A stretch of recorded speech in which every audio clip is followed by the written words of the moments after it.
Se va a ganar. Siento fogata de Dios, te estoy diciendo. Los amigos van a sentir.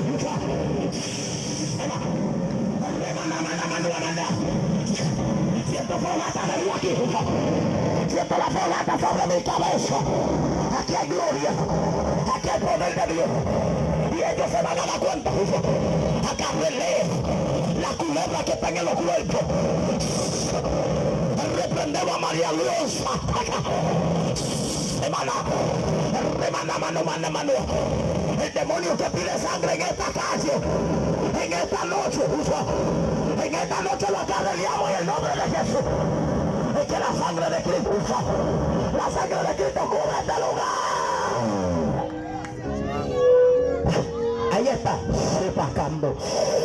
Rebaco y basto mano. Espíritu de Dios.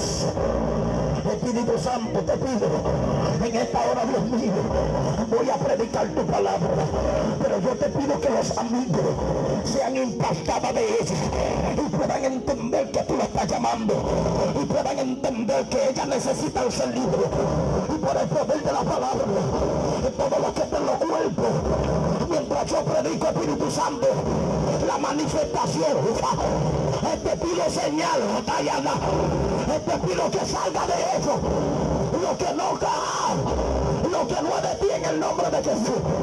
En esta hora, Dios mío, mira esta mujer que necesita tu ayuda. Yo voy a predicar la palabra.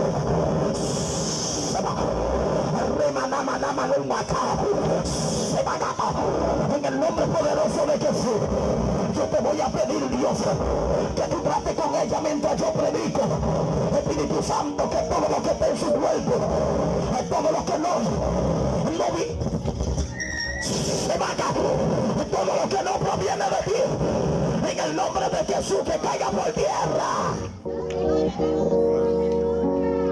Espíritu Santo,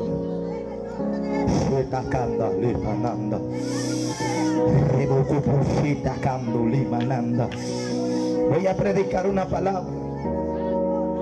Correspondo por el nombre de Jason Sefiel. Nos congregamos en la iglesia pentecostal rescatando las ovejas perdidas.